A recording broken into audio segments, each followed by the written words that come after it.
كتاب الله وخير الهدي هدي محمد صلى الله عليه وسلم وشر الأمور محدثاتها وكل محدثة بدعة وكل بدعة ضلالة وكل ضلالة في النار.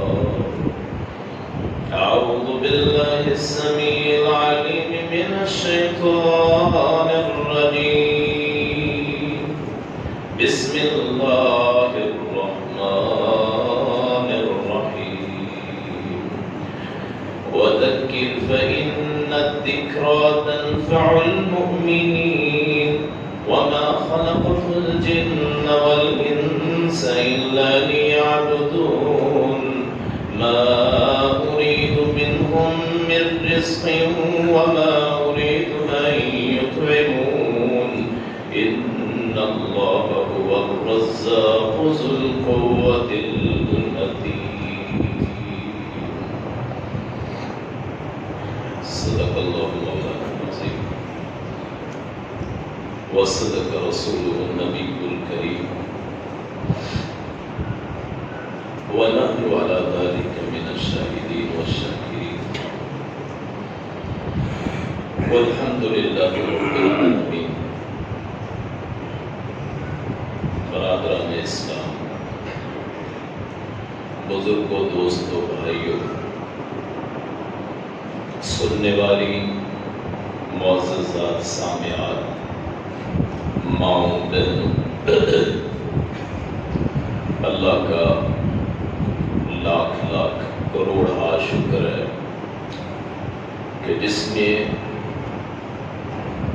اپنی مقدس ذات کی خاص رحم سے ہم جیسے گناہ گاروں کو ایک مرتبہ پھر رمضان جیسی نعمت سے نوازا.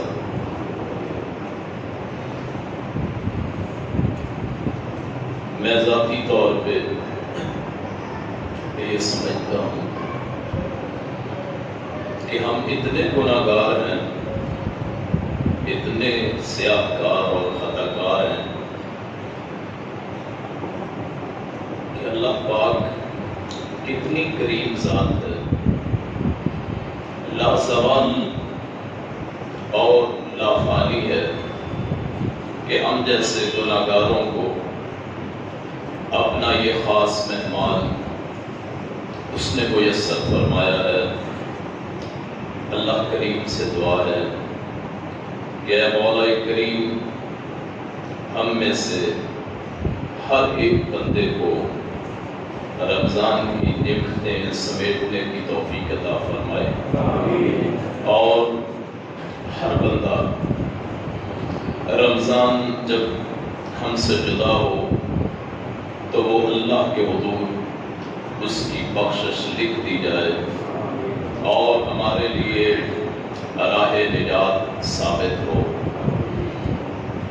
ان پچھلے سال کے گزرے ہوئے نوجوان جو فوت ہو چکے یا بوڑھے یا بچے یا ماں کے رحم میں جن کا بھی وجود نہیں تھا ان کا تصور کیجئے اور اگلے سال جب ہو سکتا ہے کہ ہم میں سے کوئی رمضان کو نہ حاصل کر سکے اس چیز کو سوچتے ہوئے اور رب کی رحمت پہ یقین رکھتے ہوئے ہم یہ رمضان گزاریں اور اللہ کی رحمت کے مستحق ہوں.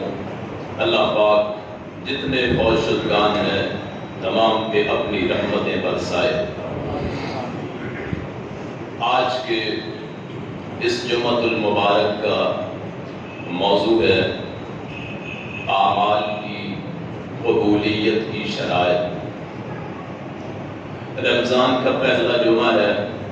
اعمال، عمل جو ہم کرتے ہیں ان کی قبولیت کے لیے شریعت اسلامیہ نے میرے علم کے مطابق تک جتنا مجھے علم ہے کچھ شرائط مقرر کی ہیں. جب ہم ان شرائط پہ عمل کرتے ہیں، ان شرائط کو ان پر ہم چلتے ہیں، تو یقیناً پھر ہمارے لیے ہر عمل قابل قبول ہوتا ہے. رب کریم کی بارگاہ میں اس کی جزا بھی ملتی ہے، بدلہ بھی ملتا ہے.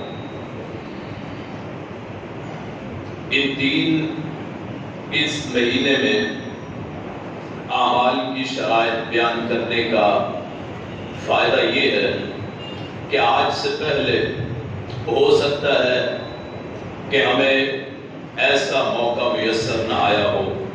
میں آپ کے سامنے تفصیل کے ساتھ ان شرائط کا تذکرہ کروں گا کہ جن کو میرے علم کے مطابق میں نے سمجھا ہے کہ یہ اعمال کی شرائط. سب سے پہلے عمل کی شرائط میں سے وہ یہ ہے کہ آدمی ریاکار نہ ہو، آدمی دکھلاوا نہ کرتا ہو، آدمی سناتا نہ ہو. ریاکاری یہ شرک اصغر ہے، چھوٹا شرک ہے. کیوں کہ آپ جب لوگوں کے لیے عمل کریں گے، اللہ کے علاوہ کسی اور کے لیے عمل کریں گے، نماز میں آپ کھڑے ہیں یا آپ صدقہ کر رہے ہیں، زکوٰۃ دے رہے ہیں، یا آپ حج عمرہ کر رہے ہیں، یا کوئی نیکی کا کام کر رہے ہیں اور دکھلانا مقصود کسی اور کے ہو، رب کے حضور کھڑے ہیں اور توجہ کسی اور چیز کی طرف ہو، نماز کو اس لیے لمبا کر دیں کہ کوئی مجھے دیکھ رہا ہے، اپنے آپ کو عابد زاہد ظاہر کرنے کے لیے، لوگوں کی توجہ حاصل کرنے کے لیے آپ رب کی توجہ سے ہٹ کے اپنی توجہ لوگوں کی طرف کر لیں، اسے ریاکاری کہتے ہیں. میرے رسول نے فرمایا صلی اللہ علیہ وسلم، فرمایا قیامت کا دن ہوگا، ایک بندہ لایا جائے گا،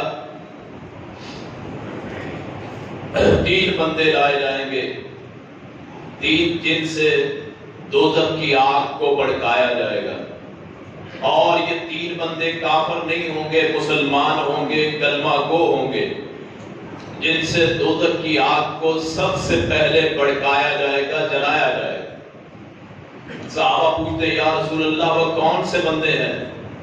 آج جن اعمال کو ہم نیکی کا سبب سمجھتے ہیں وہ اعمال ہو سکتے ہیں ریاکاری کی وجہ سے ہمارے لیے اللہ کے حضور باعث غضب بن جائیں اور ہم رب کی جنت کی بجائے اس کی دوزخ میں پہنچ جائیں.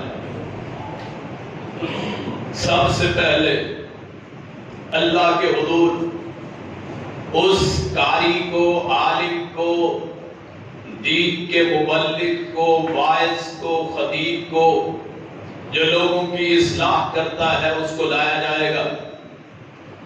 اللہ کریم فرمائیں گے اے میرے بندے، میں نے تجھے علم دیا، تجھے میں نے نور ہدایت دی، تجھے میں نے علم و فضل سے نوازا، تو نے میرے لیے کیا کیا؟ اے اللہ جی، اور اس مسجد اور پوری کائنات کے اماموں خطیبوں کے لیے مجھ سمیت اس میں سبق یہ ہے کہ وہ کہے گا یا اللہ تو نے مجھے علم دیا، میں نے لوگوں میں علم بانٹا، میں نے لوگوں کو قرآن پڑھنا سکھایا، میں نے لوگوں کی امامت کی، میں نے لوگوں کے نکاح پڑھائے، میں نے لوگوں کی تراویح پڑھائی، لوگوں کو نماز قیام اللیل قائم کی، میں نے لوگوں کو نیکی کی ترغیب دی، برائی سے میں نے منع کیا.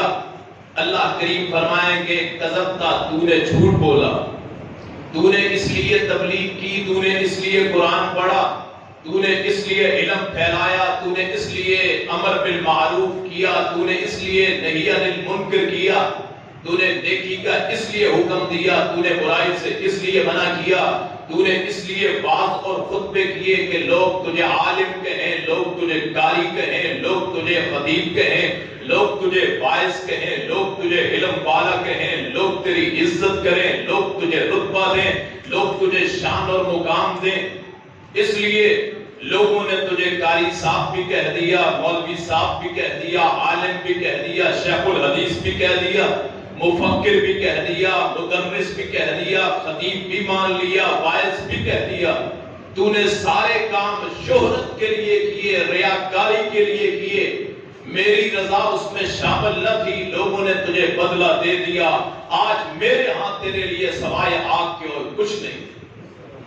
فرمایا پھر حکم ہوگا، اس کو پھر اوندے منہ کر کے دوزخ میں ڈال دیا جائے گا۔ یہ سب سے پہلا جس سے دوزخ کی آگ کو بھڑکایا جائے گا۔ ریاکاری بہت بڑا جرم۔ پھر دوسرے نمبر پہ مجاہد ہے، جہاد فی سبیل اللہ۔ اور یہاں میں کہہ دوں کہ قرآن پڑھنا ثواب کا کام ہے، ایک حرف کی 10 نیکیاں ملتی، پڑھنے والے کو بھی، پڑھانے والے کو بھی، سننے والے کو بھی، تمام کو نیکیاں ملتی ہیں۔ لیکن اگر ریاکاری شامل ہو جائے، وہ پڑھنا وبال جان ہے، دوزخ میں جانے کا سبب ہے۔ اب ہے مجاہد، جہاد کرنے والا، اور جہاد کا حکم اتنا ہے، اس کی فضیلت اتنی ہے، شہید کے جسم سے نکلنے والا خون کا قطرہ ابھی زمین پہ نہیں گرتا، اللہ اس کے لیے بخشش فرما دیتے ہیں۔ وہ 70 اصحاب کی سفارش کر سکتا ہے، اور اسے عذاب قبر نہیں ہوتا، شہید کا غسل نہیں ہوتا، اس کا جہاں مدفن ہو اللہ اس پہ رحمت نازل فرماتا ہے۔ محشر کی سختی اس پہ وارد نہیں ہوتی، جب سارے لوگ پریشان ہوتے ہیں شہید کو اللہ کے عرش کا سایہ مل جاتا ہے۔ آج یہ مجاہد، یہ شہید، یہ غازی اللہ کے حضور پیش کیا جائے گا۔ قیامت کا دن ہے، دربار اللہ ہے، دربار الہی ہے۔ میں نے تجھے قوت دی، تجھے حوصلہ دیا، ہمت دی، میں نے تجھے دنیا کے ماہر لڑاکا جنگجو بنایا، تجھے اتنی صلاحیت دی کہ تو لوگوں پہ حملہ کرتا، کافروں سے لڑتا۔ میرے لیے کیا کیا ہے؟ اللہ جی میں نے ہر میدان جہاد میں، ہر میدان قتال میں تیرا نام بلند کیا۔ اللہ جی ہر مظلوم کی مدد کی، اللہ جی ہر مقہور مسلمان کی مدد کی، ہر قبضہ گروپ سے میں نے ٹکر لی، میں فلسطین میں لڑا، میں کشمیر میں لڑا۔ یہ حدیث کے لفظ نہیں ہے کشمیر اور فلسطین کے، یہ میں آج کے حالات کے مطابق بات کر رہا ہوں۔ میں نے چچنیا کے صحراؤں پہاڑوں میں میں نے چھلانگیں لگائی۔ اللہ جی میں نے ہندوؤں سے مقابلہ کیا، میں نے عیسائیوں سے جہاد کیا، میں نے یہودیوں سے قتال کیا، ساری زندگی حتیٰ کہ میں تیری راہ میں قربان ہو گیا، میں غازی بن کے آ گیا۔ اللہ فرمائیں گے کذبتا، تو نے جھوٹ بولا، تو لڑا اس لیے کہ لوگ تجھے بہادر کہیں، تو اس لیے تو نے لڑائی کی لوگ تجھے چرری کہیں، تو اس لیے میدانوں میں گیا کہ لوگوں کو دکھلانا ہے کہ بڑا مجاہد ہے، بڑا بہادر ہے، بڑا لڑاکا ہے۔ لوگوں نے تجھے تمغہ امتیاز دے دیا، حکومتوں نے تجھے نشان حیدر دے دیا، تیرے لیے بہادری کے تمغے اور تیرے جنازے پہ لمبی لمبی قطاریں کہ ایک شہید کا جنازہ ہے، یا پھر یہ غازی ہے، لوگوں نے تجھے لقب دے دیا، لوگوں کے لیے کام کیا تھا، میرے لیے کام نہیں کیا، لوگوں نے بدلہ دے دیا۔ آج میرے ہاں سوائے آگ کے اور کچھ نہیں ہے۔ حکم ہوگا اسے اٹھا کے دوزخ میں پھینک دو، اسے دوزخ میں پھینک دیا جائے گا۔ یہ دوسرا بندہ ہوگا جس سے دوزخ کی آگ کو بھڑکایا جائے گا۔ یہ ہے ریاکاری جو اعمال کو برباد کر دیتی ہے۔ جو عمل بھی کریں خالصتاً اللہ کے لیے۔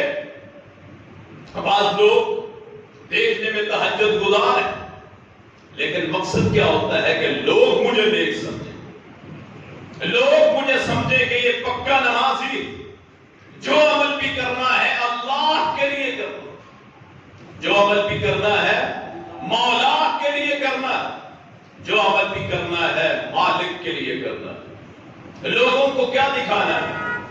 لوگوں کو جب ہم پیدا ہوئے تب بھی دکھانا مقصود نہ تھا، اور جب مر جائیں گے پھر بھی کوئی دیکھا نہ دیکھے، موت تو آئے گی۔ یہ اللہ کے فیصلے ہیں، اللہ پہ راضی ہو جائیں۔ یاد رکھیے میرے رسول نے فرمایا تھا صلی اللہ علیہ وسلم، جو بندہ نیک عمل کرتا ہے وہ چاہے کسی پہاڑ کی غار میں ہو یا گھر میں کہیں چھپ کے، اس کا عمل لوگوں کے سامنے آ جاتا ہے۔ ضروری نہیں ہے کہ میں لوگوں کے سامنے عمل کروں تو پھر لوگوں کو پتہ چلے۔ اللہ قادر قدیر ہے۔ اللہ تعالیٰ نے بڑے بڑے لوگوں کو شہرتیں عطا کی ہے عبادت کی وجہ سے۔ اللہ اکبر۔ میدان کربلا کے بیمار ہیں علی زین العابدین، نام ہے علی رحمت اللہ علیہ، اور اللہ تعالیٰ نے زین العابدین عبادت کرنے والوں کی زینت کا لقب ساری کائنات میں خاص کر دیا۔ اللہ جب شہرت دینے پہ آتا ہے بغیر دکھلائے دے دیتا ہے۔ کون سے کیمرے تھے جو مکے کی وادی میں محمد رسول اللہ کو دیکھ رہے صلی اللہ علیہ وسلم؟ کون سے ایسے تاریخ دان تھے جنہوں نے صحابہ کرام کی کوئی لکھ کے اس وقت جب وہ عمل کر رہے تھے تو ہمارے سامنے بیان کر دیا؟ نہیں، نہ کمپیوٹر کا دور، نہ سائنسی دور، نہ کیمرے کا دور، نہ ترقی جدید دور، لیکن آج ان کے جہاں جہاں قدم پڑے ہیں احادیث کی صورت میں ہمارے سامنے نمونے پڑے ہیں۔ اس لیے عمل کریں تو صرف اللہ کے لیے، ایک اللہ کے لیے۔ اب تیسرے نمبر پہ لایا جائے گا جس سے دوزخ کی آگ کو بھڑکایا جائے گا، وہ ہے امیر آدمی، غنی آدمی، خرچ کرنے والا، مسجدوں پہ خرچ، مدرسوں پہ خرچ، بیواؤں پہ خرچ، یتیموں کے لیے پانی کی سبیلیں، دودھ کی سبیلیں، بڑی بڑی سرائیں تعمیر کرنے والا، حج عمرے کرنے والا، ہر سال عمرہ حج، صدقات خیرات۔ اللہ تعالیٰ بلائیں گے میں نے تجھے مال دیا، تو نے کیا کیا؟ میرے لیے کیا کیا؟ اللہ جی میں نے کوئی جگہ نہیں چھوڑی جہاں تیرا کام ہوتا ہو اس میں تعاون کیا، میں نے بیواؤں کی شادیاں کی، میں نے یتیموں کی سرپرستی کی، میں نے محتاجوں کی محتاجی دور کی، میں نے بھوکوں کو کھلایا۔ یاد رکھیے ایک لقمہ کسی کے پیٹ میں جاتا ہے، کھلانا اللہ کا کام ہے، اس کی صفت ہے جو اس کو اختیار کر لیتا ہے اللہ تعالیٰ اسے بخش دیتا ہے۔ میں نے سب کچھ کیا، میں نظریں دیتا رہا تیرے نام پہ، میں نے دیگوں کی دیگیں چڑھا دی، کوئی نیکی کا کام ہوتا سب سے پہلا میرا ہاتھ اٹھا ہوتا۔ اللہ تعالیٰ فرمائیں گے کذبتا، تو نے جھوٹ بولا، تو نے اس لیے کھلایا کہ لوگ تجھے سخی کہیں، تو نے اس لیے پرورش کی کہ لوگ تجھے یتیموں کا حامی سمجھے، تو نے اس لیے بیواؤں کی شادیوں میں تعاون کیا کہ لوگ تیرے نعرے مارے فوٹو سیشن کے لیے۔ کیا ہے جی اتنی بیواؤں میں مشینیں تقسیم ہو گئی، آج بھی اخبارات میں آپ کو نظر آتا ہے کہ ایک تاجر ہے وہ تقریب کا اہتمام کرتا ہے، اتنی شادیاں ہیں کہ ساتھ جہیز کا سامان دیتا ہے، غریبوں کی مدد کرتا ہے، فقیروں محتاجوں کو پالتا ہے، اتنے اس کے نام کے وہ نمونے ہیں، کہیں اس نے صاحبان فراہم کیے، کہیں کھانا فراہم کر دیا۔ کیا ہے میں مشہور ہو جاؤں، لوگ میرا احترام کریں، عمرہ اس لیے حج اس لیے کہ ہر سال پھول پہنے ہوئے جاؤں، پھول پہنے ہوئے واپس آ جاؤں۔ عمل صرف اپنی ذات کے لیے، لوگوں کو دکھانے کے لیے۔ اور بعض تو ایسے ہیں کہ عمرہ یا حج کرتے ہوئے سیلفی، یہ آج رواج پڑ گیا کہ میں احرام باندھوں، احرام باندھتے وقت لبیک اللہم لبیک لبیک لا شریک لک لبیک ان الحمد والنعمت لک والملک، یہ پکارتے ہوئے اپنی سیلفی لوں، اپنی ویڈیو بناؤں، پھر اپنی ٹائم لائن پہ چھوڑ دوں، فیس بک پہ، واٹس ایپ پہ، یوٹیوب پہ، اپنی شہرت کے لیے یہ سارا کچھ کروں تاکہ لوگوں کو پتہ چلے کہ اس سال بھی عمرے حج پہ گیا تھا۔ اس لیے نظر نیاز کروں کہ لوگوں میں مشہور ہو جاؤں. تو نے میرے لیے عمل نہیں کیا، اللہ فرمائے گا عمل کیا تھا لوگوں کے لیے، لوگوں نے تجھے سخی کہہ دیا، لوگوں نے تجھے حاجی صاحب کہہ دیا، لوگوں نے مان لیا تو بہت مال تقسیم کرتا تھا. آج میرے ہاں تو نے میرے لیے کیے ہی کچھ نہیں سوائے آگ کے اور کچھ نہیں ہے. فرشتوں کو حکم ہوگا کہ اسے پکڑ کے دوزخ میں ڈالو. یہ ہے ریاکاری. سب سے پہلا جرم جو ہم کرتے ہیں وہ ریاکاری ہوتی ہے. مثلا ہم نماز پڑھتے ہیں، توجہ ایک آدمی پہ ہے کہ وہ مجھے دیکھ رہا، تو عمل تو اللہ کے لیے نہیں، اس آدمی کے لیے. بے شک کھڑے نماز میں ہے، اللہ اکبر. صرف دو موقع ہیں جہاں پہ اپنے آپ کو ظاہر آدمی کر سکتا ہے، صرف دو موقع. ایک کفار کے سامنے، انڈیا سے جنگ ہو جائے، کسی یہودی سے عیسائی سے مقابلہ ہو جائے، اس وقت آدمی ریاکاری نہیں کہہ سکتے، اپنی نمود و نمائش کر سکتا ہے. صرف ان پہ روک ڈالنے کے لیے. اور دوسرا موقع اللہ کی راہ میں لوگوں کو ترغیب دینے کے لیے. جیسے یہاں فنڈ اکٹھا کرتے ہیں تو آدمی کہہ سکتا ہے جی میں نے اتنا تعاون کر دیا تاکہ لوگ باقی لوگ بھی کریں. ترغیب کے لیے یہ دو چیزیں ہیں جن میں آپ اپنے آپ کو ظاہر کر سکتے ہیں. نہ نماز، نہ روزہ، نہ حج، نہ زکات. وہ چپکے سے دائیں ہاتھ سے دو کہ بائیں کو پتہ نہ چلے. عمل کرو چھپ کے. رات کی کبھی نماز پڑھ لو، اپنے رب کے سامنے آدمی رو کے دیکھ لے. اور یہ گھڑیاں جو رمضان کی گھڑیاں ہیں، یہ اوقات جو رمضان کے اوقات ہیں، یہ میرا مولا کریم نے ہم پہ کتنا رحم کیا ہے. وہ کتنا ہی بدبخت آدمی ہے کہ اس مہینے میں بھی ریاکاری کرتا ہے افطار پارٹیوں کے نام پہ. اور سارے بے روزگار تقریباً ہوتے ہیں افطار پارٹیوں، اور سے کا ثواب مل جاتا ہے. لیکن چھپ کے دائیں ہاتھ سے کیا، بائیں کو پتہ نہ چلے.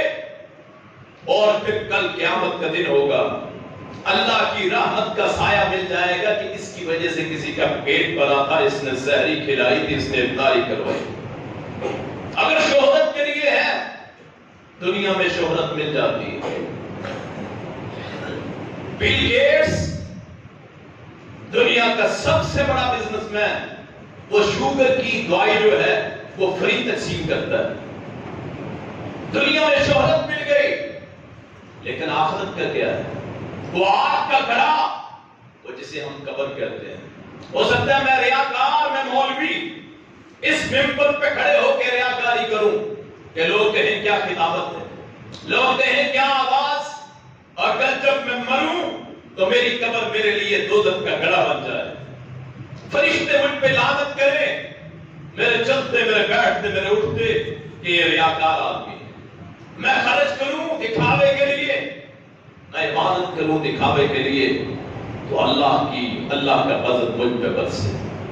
سب سے پہلا شرک اصغر جسے کہتے ہیں وہ ہے ریاکاری.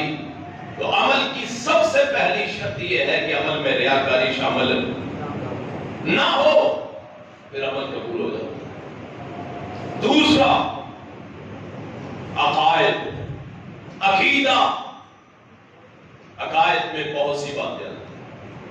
یہاں لوگ رمضان آ گیا، رمضان کریم مبارک، واٹس ایپ پہ، فیس بک پہ، میسنجر پہ میسج کرتے ہیں ایک دوسرے کو ملتے ہوئے، فون پہ مبارک ہو گئے جی رمضان کا چاند نظر آ گیا.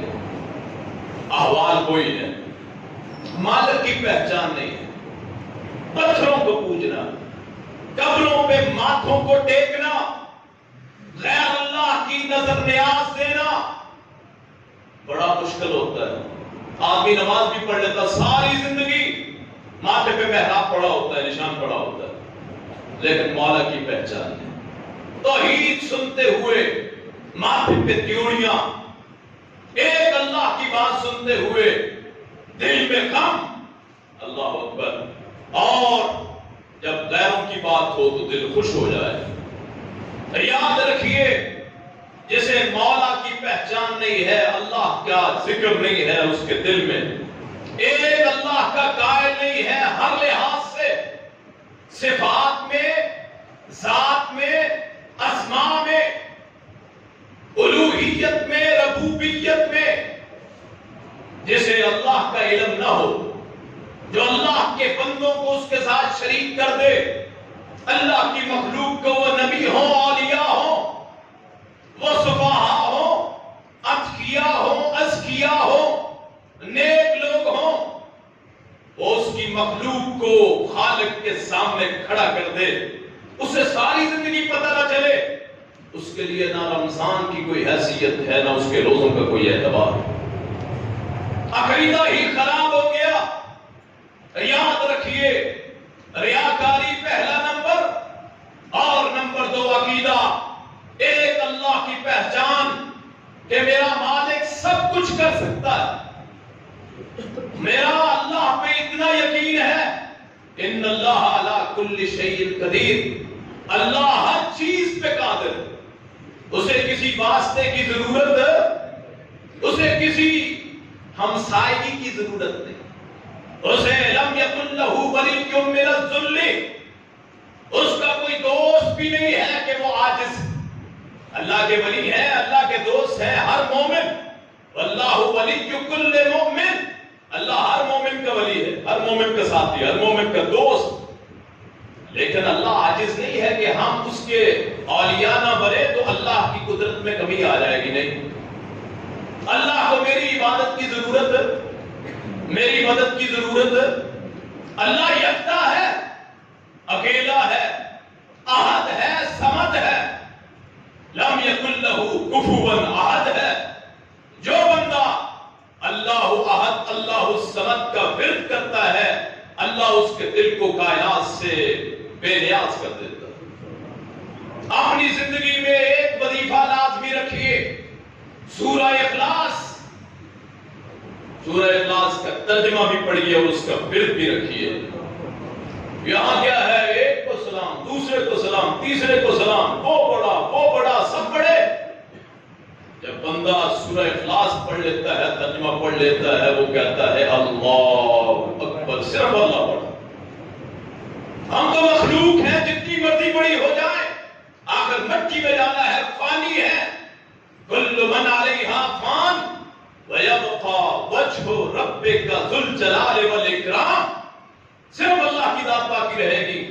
نبی آئے قبروں میں، آپ انہیں زندہ کہہ لیں جو مرضی کہیں، اللہ کے اولیاء آئے کہاں چلے گئے، مٹی میں، دکھائیے جو آج سے لے کے جب سے کائنات بنی ہے موجود ہو، سوائے فرشتوں اور جنوں کے یا پھر شیطان کے، ان کو بھی موت آ گئی۔ کوئی ظاہر ہمیں نظر آئے، کوئی سرکار جو آج ہمارے سامنے ہو، قبروں میں ہے، مٹی میں، کیوں جی؟ صرف اللہ ہے لازوال، یہ زمین، آسمان، یہ سارا فلک، افلاک، آسمان، سدرۃ المنتہا، اللہ کی کرسی، اس کا عرش، اور اس کے بعد سب سے اوپر میرا اللہ، الرحمن علی العرش استوى، اللہ الذی خلق السماوات والارض، اللہ نے زمین و آسمان کو پیدا کیا، ثم استوى علی العرش، زمین و آسمان کو پیدا کیا 7 دنوں میں، اور پھر عرش پہ مستوی ہو گیا۔ یہ عقیدہ بن جائے، پھر ابھی دل میں خیال پیدا ہو، اللہ پہلے ہی سن لے، اس خیال کو جان لے۔ یہاں تو غیر اللہ کو کہنا پڑتا ہے، اور یہاں تو سرکار کو سنانا پڑتا ہے، یہاں آستانہ عالیہ والوں کو سلام کرنا پڑتا ہے۔ میرے مولا کی قدرت کیا ہے کہ ابھی خیال ہی پیدا ہوا، اس نے اسی وقت سن لیا۔ دنیا میں کون ہے، مجھے کہنے دیجئے، بعض لوگ ان باتوں کو سن کے بڑے غصے میں آتے ہیں، بہت غصہ کرتے ہیں، رمضان میں تو ایک ہو جاؤ، مولویوں تو فرقے کی باتیں کرتے ہو۔ میں کہتا ہوں ایک اللہ کو مانو، سارے اکٹھے ہو جائیں گے۔ جب اللہ کے علاوہ غیر اللہ کو وہ بھی بڑا تو فرقہ پڑے گا کہ نہیں؟ ایک شہر والا کہے گا میرا بڑا، وہ کہتا ہے میرا بڑا۔ جب ہم یہ کہیں گے کوئی بڑا نہیں سوائے اللہ کے، وہ نماز کی جو کیفیت اللہ اکبر 22 مرتبہ 4 رکعت کی نماز میں اور 2 رکعت کی نماز میں 11 مرتبہ جب ہر مسلمان گواہی دیتا ہے کہ اللہ اکبر، یہ نماز کی گواہی ہے، تو نماز کے بعد گواہی کیوں نہیں چلتی؟ کیوں جی؟ کوئی بات سمجھ آئی کہ اللہ کو چھوڑ کے غیر اللہ کے پاس یہ فلاں کی کرامتیں بڑی ہے، فلاں کے بڑے اس کی نظر کرم ہوتی ہے؟ اور جب میں ماں کے پیٹ میں تھا، کون تھا جس نے مجھے پالا تھا؟ کون تھا میرا پیر و مرشد؟ اور انڈے میں وہ چوزا، اس کو کون جلا بخشتا ہے؟ جانور کے پیٹوں میں کون ہے جو دودھ اور گوبر کو احاطہ کرتا ہے؟ ایک بھینس کا دودھ پیتے ہوئے خالص دودھ، یا ایک گائے کا، ایک بکری کا، ایک اونٹنی کا، وہ کون ہے جو گوبر علیحدہ کر دیتا ہے، دودھ کو علیحدہ کر دیتا ہے؟ کیا ابھی بھی اللہ کی قدرت میں یقین نہیں؟ اس جانور کا کون پیر و مرشد ہوتا ہے؟ وہ جانور، ایک بھینس کسی کافر کی ہو یا مسلمان کی، کہتے ہیں جی ہم یہ نہ کریں تو اس کے تنوں میں سے خون آتا ہے۔ اللہ اکبر۔ اور کافر کا جانور ہو یا مسلمان کا، من بین فرس ودم لبنا خالصا سائغا للشاربین، دودھ، گوبر اور خون میں سے خالص چارہ کھاتے ہیں۔ اللہ اکبر۔ سفید رنگ کا کون ہے جو وہاں کلر کر دیتا ہے؟ کیا اس کی ابھی بھی پہچان نہیں؟ روزہ رکھ لیا اور مالک کی پہچان نہ ہوئی، نماز پڑھ لی، مالک کی پہچان نہ ہوئی۔ ایک کلمہ میں آپ کو سنا دیتا ہوں، ہر بندہ کہتا ہے نماز پڑھتے ہوئے، نماز کتنی ہے نمازیں جی؟ 5 جو پڑھتے ہیں وہ تو بولنے، چلو جو نہیں پڑھتے اللہ توفیق عطا فرمائے۔ کتنی نمازیں ہیں؟ 5۔ ابھی بھی ماشاءاللہ ایسے ہیں جو کہتے ہیں اللہ خیر کرے گا، بس قیامت کے دن رسول اللہ کی شفاعت ہو جائے گی، وہ کہتے ہیں نمازیں یہ تو ملاؤں کا کام ہے۔ کس نے دیکھا ہے کل؟ کیوں جی؟ اللہ کے رسول کو تو سفارش کے لیے رکھا ہوا ہے، رحمت للعالمین ہے، شفیع المذنبین ہے، ساقی کوثر ہے، کوثر ہے، شافع مرشد۔ نمازیں کتنی ہیں جی؟ 5۔ ہر فرقہ، اہل حدیث، یہاں میں نیوٹرل، میں یہ جو بات کرنے لگا ہوں، نہ کوئی فرقہ پرستی ہوگی، اگر کوئی آپ عقل سے سوچے، میں یہ بات جہاں تک پہنچ سکتی ہے پہنچائیں۔ اہل حدیث، دیوبند، شافعی، مالکی، حنفی، بریلوی، شیعہ، حنبلی، دنیا جہان کا ہر فرقہ نماز پڑھتے ہوئے، رکوع سے اٹھتے ہوئے کلمہ کہتا ہے۔ کیا کلمہ ہے؟ سمیع اللہ لمن۔ آج تک اس کا مطلب نہیں سمجھا ہے۔ سمیع اللہ لمن حمدہ کا مطلب آ جائے تو دنیا کی کسی سرکار کی کوئی حیثیت نہ رہے۔ میں ترجمہ کر دیتا ہوں، کسی سے ترجمہ کروا لیجئے جا کے اپنے اپنے فرقوں سے، مولویوں سے پوچھیں کہ ہمیں کن کاموں پہ لگایا ہے۔ ایک درویش نے ترجمہ بتایا ہے، اگر ترجمہ غلط ہو اگلے جمعے میں میرا گریبان پکڑی۔ مجھ سے پوچھئے، میں مامو کانجن سے آتا ہوں، ایک گاؤں ہے اوڑا والی، وہاں سے آتا ہوں، میں اپنا خون معاف کرنے کے لیے تیار، اگر ترجمہ غلط ہو اور اگر ترجمہ صحیح ہو، پھر ایک مسلمان جو رسول اللہ کو ماننے والا ہے صلی اللہ علیہ وسلم، سارے اللہ کے رسول کو مانتے ہیں کہ نہیں؟ نماز کے قائل ہیں کہ نہیں؟ یہ ترجمہ سن لینے کے بعد پھر کہے نہیں جی کیونکہ میرا مسلک نہیں مانتا، میں نے کسی کو پیر و مرشد بنایا، میں نے چھلا پہنا ہوا ہے، یہ ویسے میں نے کسی کے نام کا نہیں پہنا، مجھے کسی نے تحفہ دے دیا، میں نے جی دھاگا پہنا ہو، میں نے جی تعویذ پہنا ہو، میرے پیر، میرے مرشد۔ ترجمہ میں سنا دیتا ہوں، جو اللہ رسول کو ماننے والا ہے وہ کبھی یہ پھر اس راستے سے ہٹ نہیں سکتا جو اللہ کا راستہ ہے۔ یا پھر لفظ کیا دے کہ سمیع اللہ لمن حمدہ کہتے ہی نہیں ہم، کیوں جی؟ کہتے ہیں کہ نہیں؟ پھر اس پہ ایمان ہونا چاہیے کہ نہیں؟ سن لیجئے ایک ایک لفظ کی میں بتاؤں۔ سمیع فعل ماضی گزرا ہوا زمانہ، سن لیا اللہ نے، سمی اللہ ہو سن لیا، سارا ترجمہ تو ہلا دے، سن لیا اللہ نے، لیمن اس شخص کے لیے جس نے حامدہ اس کی تعریف کی، اللہ نے سن لیا اس شخص کو جس نے اس کی تعریف کی۔ یہ عقیدہ بن گیا نماز میں۔ اب نماز ختم ہوئی، پھر کہتا ہے نہیں جی اللہ ڈائریکٹ نہیں سنتا، نماز میں اللہ نے سن لیا، ہر بندہ کہتا ہے، عقیدہ بن گیا، اور نماز کے بعد کہتا ہے نہیں جی میری نہیں سنتا، اس کی سنتا۔ کیوں جی یہ بتلائیں گے لوگوں کو؟ تبلیغ فرض ہے نا، بلغوا انی ولو آیا۔ کیوں جی عقیدے کی سمجھ آ گئی کہ سننے والی ذات کون ہے؟ اللہ ہے، جو ہر ایک کی سنتا۔ دنیا میں کون ہے جو ہر زبان کو جانتا؟ وہ صرف اللہ ہے، جسے اونگ نہ آتی ہو، نیند نہ آتی۔ لا تأخذہ سنۃ ولا نوم۔ ذرا اس آیت الکرسی کا ترجمہ پڑھ کے، جو کہتے ہیں نا جنات کا مسئلہ ہے، کبھی آیت الکرسی کو ترجمے کے ساتھ پڑھیے اور اس کا فکر کریے، اس میں گم ہو جائیے۔ اللہ تعالیٰ شیطان کی حیثیت، کیا حیثیت ہے شیطان کی، ان جنوں کی؟ اللہ کے نام کے سامنے رسول اللہ فرماتے ہیں جہاں اللہ کا نام آ جائے شیطان وہاں ٹھہر نہیں سکتا۔ اصل میں ہمارے پڑھنے میں فرق ہوتا ہے، اور یہاں باپ ماں اپنے بیٹے کے لیے دعا کرتے ہیں نا فرضاً، تو چونکہ دل کی گہرائیوں سے کرتے ہیں اللہ قبول کر لیتا ہے۔ جب ہم اپنے لیے آیت الکرسی سورہ اخلاص پڑھتے ہیں دل کی گہرائیوں سے پڑھیں، اللہ کیسے قبول نہیں کرے گا؟ ان اللہ سمیع بصیر، سننے والا دیکھنے والا۔ اور عقیدے کا دوسرا جز سن لیجئے، وہ ہے رسالت مآب صلی اللہ علیہ وسلم پہ ایمان۔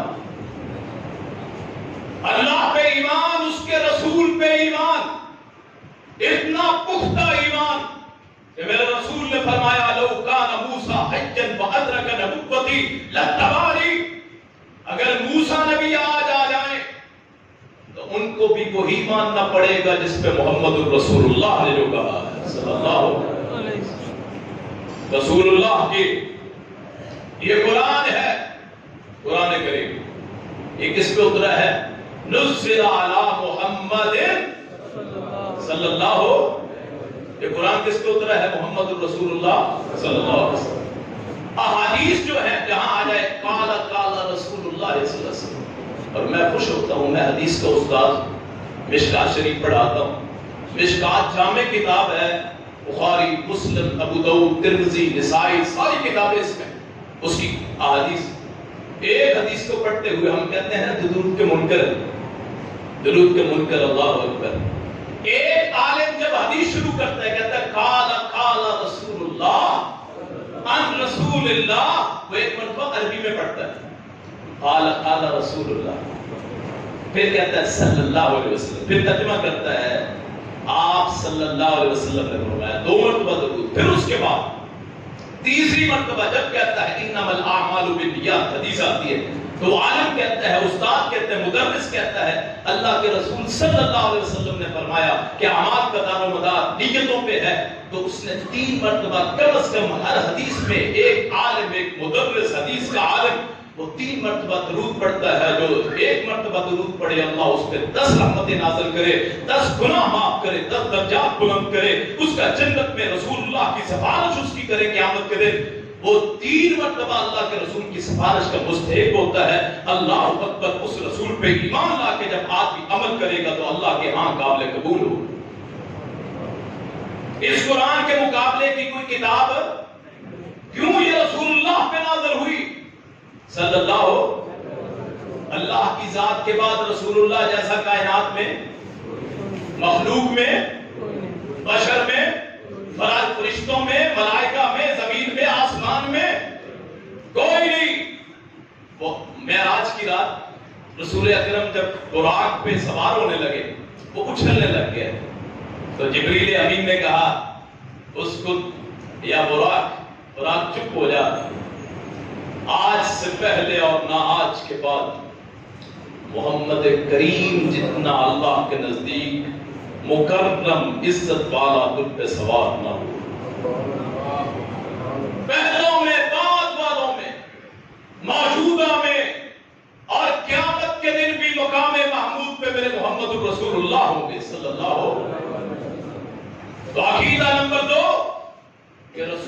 اللہ کے علاوہ کوئی ہادی اور راہبر ہو سکتا؟ آپ کے قول اور آپ کے فرمان کے مقابلے میں کسی مولوی کا فتویٰ چل سکتا؟ تو میں آپ سے سوال کرتا ہوں، کیا ہے یہ فقہ حنفیہ، فقہ جعفریہ، یہ کیا ہے؟ لوگوں کے بنائے ہوئے۔ امام ابو حنیفہ کیا ہے؟ ایک امتی، غلطی بھی کر سکتے ہیں، صحیح بات بھی کر سکتے ہیں۔ امام جعفر صادق اہل بیت میں سے ہے امتی، اور فرشتہ اترتا تھا ان پہ؟ فرشتہ تو صرف رسول اللہ پہ یا انبیاء پہ اترتا ہے، اور جبریل امین محمد رسول اللہ کے بعد کسی پہ اترے ہیں؟ اور وہی کسی پہ اتری ہے؟ جب نہیں اتری تو چاہے آل رسول میں سے کیوں نہ ہو، اس کی بات دین ہو سکتی؟ دین وہی ہے جو جبریل امین نے رب کریم سے سیکھ کے محمد رسول اللہ پہ نازل کر دیا صلی اللہ ہو۔ تو آج جتنے فرقے بنے ہوئے ہیں ان سے سوال کیجئے، مولوی صاحب ہم تو مسلمان ہیں، تو ہم نے تو کلمہ کسی امام کا نہیں پڑھا تھا، کسی فرقے کا کلمہ نہیں پڑھا تھا، اور ہمیں آپ نے فرقوں کے پیچھے لگا دیا۔ کسی نے پگڑیاں رکھی ہوئی ہیں، کسی نے ٹوپیاں پہنی ہوئی ہیں، کسی نے مخصوص چادریں پہنی ہوئی ہیں، لباس پہنا ہوا ہے فلاں کلر کا۔ کون سا لباس اللہ کے رسول نے مقرر کیا ہے؟ کوئی بھی نہیں۔ لباس علاقے کے مطابق ہوتا ہے۔ یہ جو خاص لباس ہے اس کا دین میں تصور نہیں ہے۔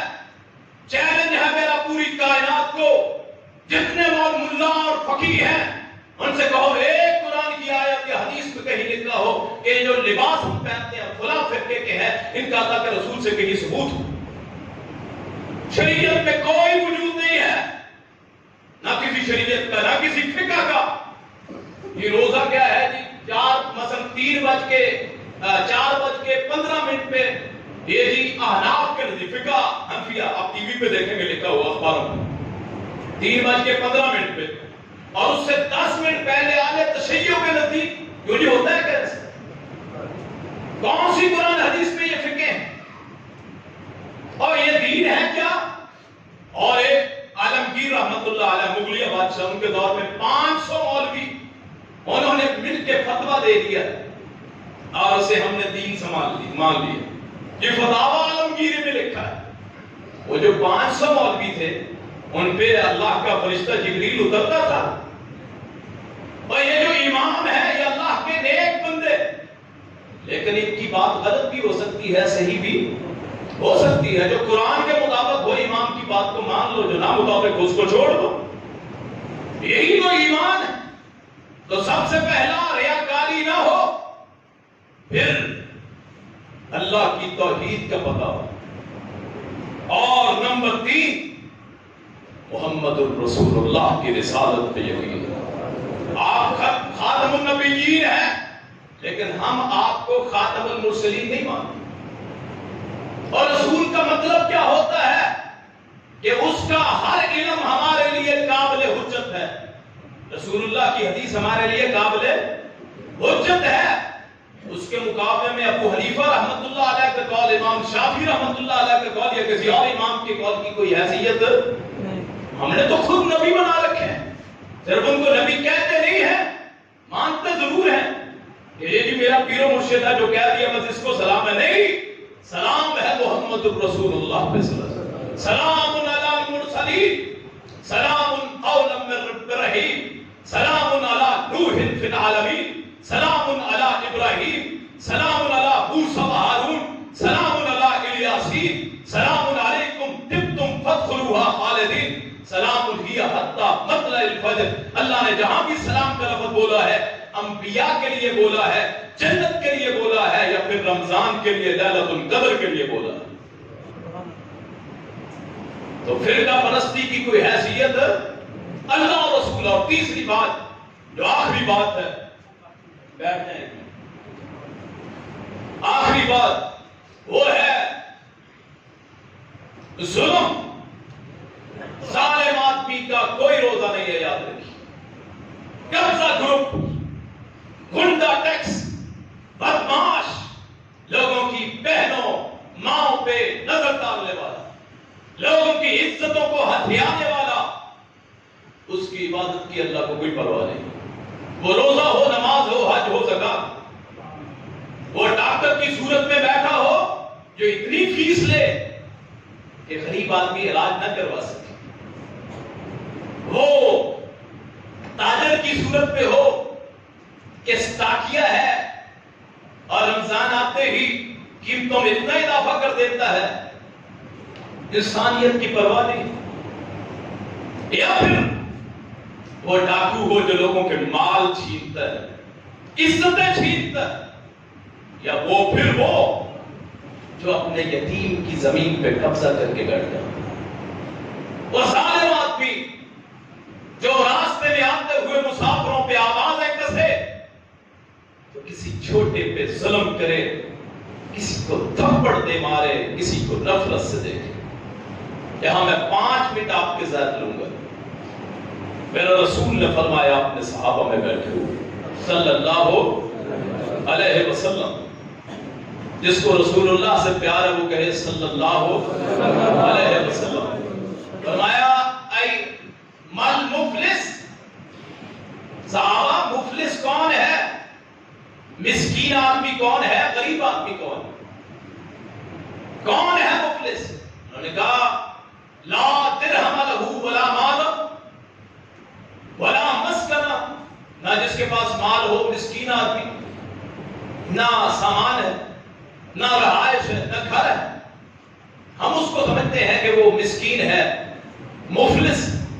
فرمایا میری امت کا مفلس وہ ہے قیامت کا دن ہوگا، نیکیوں کے انبار، پہاڑوں جیسی نیکیاں. لوگ کہیں گے یہ تو جنتی ہے. جنتی اللہ کے دربار میں رک، ایک بندہ آئے گا، اللہ جی اس نے مجھے تھپڑ مارا تھا، اب تو کیا چاہتا؟ میں انصاف چاہتا. انصاف کیا ہے؟ تو بھی مار لے. نہیں، آج اس کی نیکیاں مجھے دے. وہ جس کو تھپڑ مارا گیا کمزور آدمی، یہ طاقتور تھی، اس طاقتور کی نیکیاں اس کمزور کو دی جائیں گی. پھر ایک آئے گا، اس نے میری زمین پہ قبضہ کیا، تو کیا چاہتا ہے؟ میں انصاف چاہتا ہوں. اور میں نے بارہا یہ حدیث کوٹ کی ہے، آج بھی رمضان کی مناسبت سے کر دیتا ہوں. پچھلے جمعے میں بھی شاید میں نے کوٹ کی. جو بندہ ایک بالشت کسی کی زمین پہ قبضہ کرتا ہے، 7 زمینوں کا بوجھ اس کی گردن میں قیامت کے دن ڈال دیا جائے گا. اس کی نیکیاں پھر اس مظلوم کو ایک آئے گا شتم ھذا، اس نے مجھے گالی دی تھی. اب گالی تو ہم مذاق میں بھی نکال دیتے ہیں. ماں بہن کی قدر و قیمت کیا ہے؟ وہ تو جب مرتی ہے پھر ہی پتہ چلتا ہے. ماں کرتے پھرتے کیوں نہیں؟ دنیا میں ماں بہن کی کیا قدر و قیمت ہے؟ ماں بہن کی گالی. اللہ معاف کرے، مسلمان ہے، زبان پہ ذکر الہی ہونا چاہیے، نہ کہ گالیاں ہونی چاہیے. اولاد کی تربیت ہی ایسے کی ہے، گھر میں داخل ہوئے کھانا پکا نہیں، گالیاں. اسکول گئے گالیاں، چارہ لینے گئے گالیاں. سارا معاشرہ ہی گالیوں پہ لگا دیا، مذاق میں گالیاں. اور ہنستے ہیں لوگ ماں بہن کی گالیوں پہ. مسکراہٹ آتی. وہ جو شرم و حیا کا پیکر ہو اور فاطمہ الزہرا کا ماننے والا، وہ محمد الرسول اللہ کی بیٹی ہے صلی اللہ علیہ وسلم. ہم اپنی بیٹیوں کو کیا سمجھتے ہیں؟ کسی نے پوچھا یا رسول اللہ صلی اللہ علیہ وسلم سب سے برا کون ہے؟ فرمایا جو اپنے ماں باپ کو گالی دیتا ہے. اپنے ماں باپ کو. یا رسول اللہ اپنے ماں باپ کو کون گالی دیتا ہے؟ فرمایا یہ کسی کے باپ ماں کو گالی دیتا ہے وہ اس کے ماں باپ کو گالی دیتا ہے. یہ اپنے ماں باپ کو خود گالی دینے کا سبب بنا. قیامت کا دن ہوگا. رسول اللہ نے فرمایا صلی اللہ علیہ وسلم، کہا اللہ جی اس نے مجھے گالی دی تھی، تو کیا چاہتا ہے؟ انصاف. تو بھی اس کو گالی دے؟ نہیں، میں نے نیکیاں دے دی. یوم یفر المرء من اخیہ وامہ وابیہ وصاحبتہ وبنیہ لکل امرئ منہم یومئذ شأن یغنیہ. خامد بیوی سے بھاگے گا، باپ اولاد سے بھاگے گا، اولاد باپ سے بھاگے گی، اپنے خاندان سے بھاگے گا. کوئی نیکی دینے کے لیے تیار نہیں. لیکن اس کو گالی دی ہے، نیکیاں اس کو دینا پڑے گی. ایک ایک نیکی چاہیے وہاں. کامیاب ہونے کے لیے ترازو